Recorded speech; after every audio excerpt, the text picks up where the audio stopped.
В жизни, наверное, каждого человека наступает такой момент, когда приходится делать выбор, в каком направлении двигаться. И от этого выбора порой зависит вся последующая жизнь. Кто-то живет, руководствуясь принципом «где родился, там и пригодился». Ну а кто-то, в силу тех или иных обстоятельств, покидает родные края. Ну вот я и в Грузии. Наверное, именно с такими словами ступила на грузинскую землю гражданка Австралии Шанай Брук Эдвардс. Грузия – древняя, гордая и гостеприимная страна, знаменитая радушием местных жителей, величественной красотой природы и древних храмов, удивительно вкусной кухней и легендарными грузинскими винами. У Шанай Эдвардс были большие ожидания от Грузии, и эти ожидания полностью оправдались. Она была счастлива в этой прекрасной стране и прожила там почти 2 года, прежде чем... Впрочем, давайте по порядку. События, о которых пойдет речь в этом видео, произошли в 2021 году в Тбилиси. Шанай родилась в 1990 году и большую часть своей жизни провела в Мельбурне. В 2016 году она решила покинуть родную Австралию и отправиться путешествовать по миру. Посетив страны Европы, а затем и Юго-Восточной Азии, в 2019 году Шанай отправилась в Грузию, которая давно привлекала ее своей природой, историей и достопримечательностями.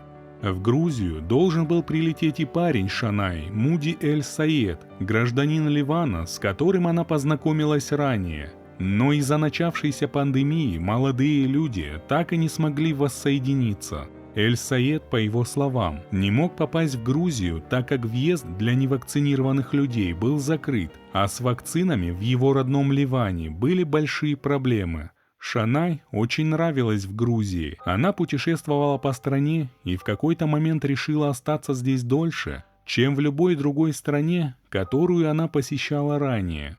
Обосновавшись в Тбилиси, Шанай стала преподавать английский язык. Это помогало ей зарабатывать деньги на жизнь и в то же время позволяло путешествовать и посещать новые интересные места. Со временем у нее появились друзья-единомышленники, такие же любители путешествий, как и сама Шанай. 29 июля 2021 года она выложила эту фотографию в своей социальной сети и подписала всего одним словом – «Радость». На следующий день, 30 июля, Шанай решила отправиться в пешую прогулку на гору Мтацминда.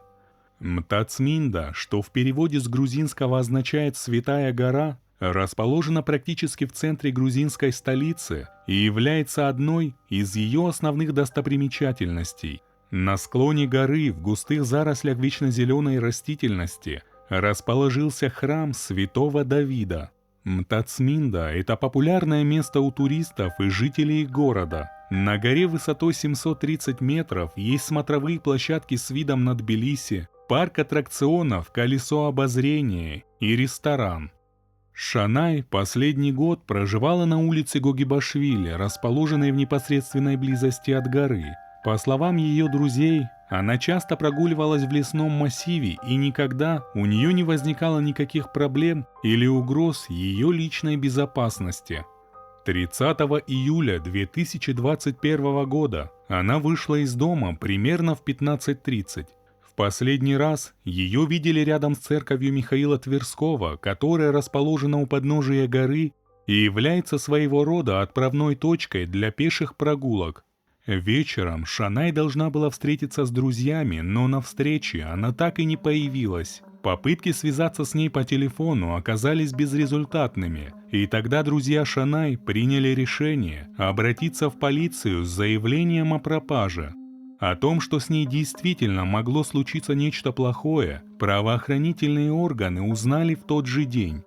Помимо заявления друзей Шанай, живущих в Тбилиси, полицейские получили информацию от ее подруги, живущей в Калифорнии. Она сообщила, что получила звонок от Шанай, и когда ответила на вызов, услышала крик о помощи. Шанай кричала: «Пожалуйста, отпусти меня, хорошо, просто отпусти меня».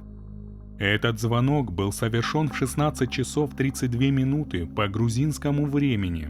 Как только поступило сообщение, сотрудники МВД Грузии приступили к оперативно-розыскным мероприятиям. К поискам было привлечено несколько сотен сотрудников полиции и волонтеров. На следующий день, 31 июля, в результате интенсивной поисковой работы тело 31-летней Шанай Эдвардс нашли неподалеку от пешеходной тропы. Преступник, пытаясь сокрыть следы содеянного, укрыл тело ветками деревьев и листьями. Неподалеку от тела нашли орудие преступления, а именно нож. Также был найден и телефон Шанай. В ходе проведения судебно-медицинской экспертизы на теле Шанай насчитали 13 ножевых ранений, 5 из которых пришлись в область шеи, что для полиции означало только одно – преступник, вне всяких сомнений, хотел лишить ее жизни. Смерть Шанай стала тяжелым ударом для ее друзей и особенно тяжелым для семьи, живущей на другом континенте. А родным предстояло решить вопрос с транспортировкой тела на родину, а полицейским нужно было найти преступника, ведь доходы Грузии от туризма превышают $1 миллиард в год, и расправа над одним из путешественников ничего хорошего для всей туристической отрасли не сулит. Было опрошено более 200 человек, в том числе друзья, коллеги по работе, соседи погибшей, а также работавшие и находившиеся в парке Мтацминда в день преступления. Были изучены маршруты Шанай, а также видеоматериалы, фиксирующие ее передвижение в тот день.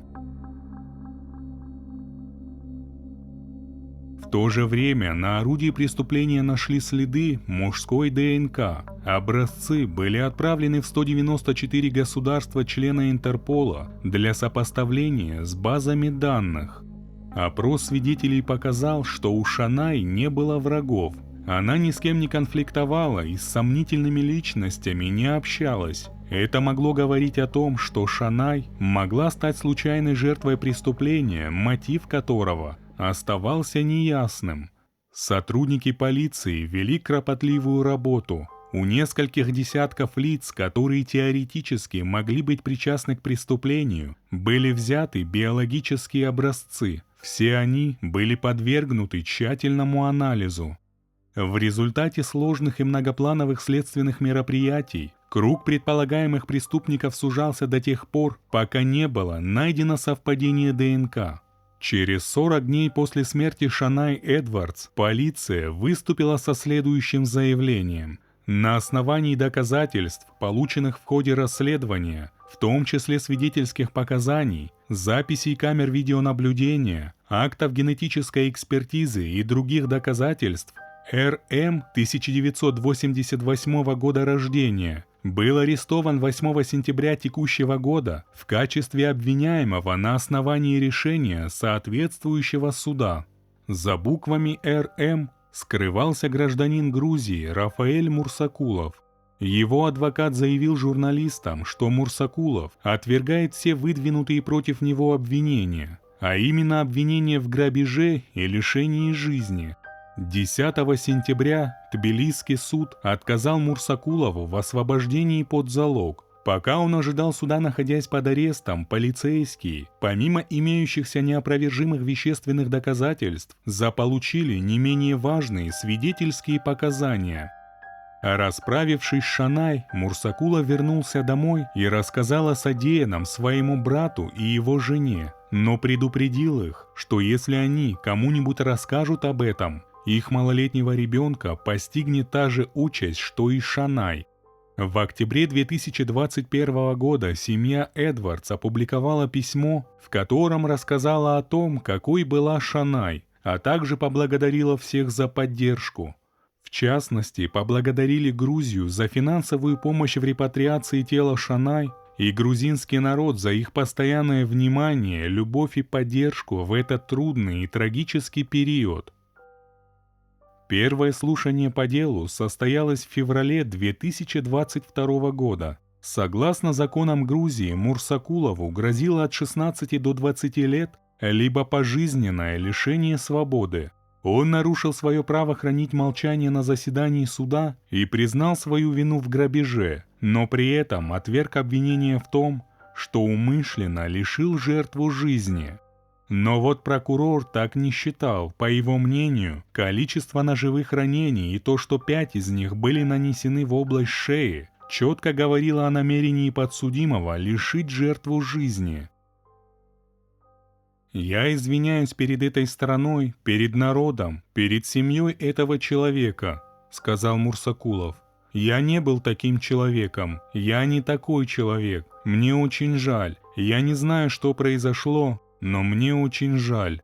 Адвокаты пытались представить подзащитного не совсем психически здоровым человеком, который принимал психотропные вещества. По их словам, Мурсакулов не мог подробно описать, чем все это было вызвано. Под все это подразумевается расправа над жертвой. В качестве предполагаемого мотива называлось желание подсудимого завладеть 12-м айфоном Шанай. Сделать этого ему не удалось, так как она бросила телефон во враг. Как бы там ни было, о том, что произошло в тот день, знали только 2 человека. Один из них мертв, а второй ничего не помнит. На судебном заседании, состоявшемся 9 марта 2022 года, Рафаэль Мурсакулов был признан виновным. На суде присутствовал родной брат Шанай, Тайсон Эдвардс. Он от лица всей семьи просил, чтобы подсудимого приговорили к пожизненному лишению свободы. Сам Мурсакулов обратился к брату Шанай со следующими словами: «Это потеря, которую вы не сможете компенсировать. Просто простите меня. Каким бы ни был приговор, я не буду его обжаловать. Я извиняюсь». В итоге 33-летнего Рафаэля Мурсакулова приговорили к 20 годам лишения свободы. Каким еще последствиям может привести одиночное путешествие, можно увидеть на примере истории Ханны Гавиус. Хотя, конечно же, дело не в путешествии в одиночку, а в плохих людях, которых можно встретить на своем пути.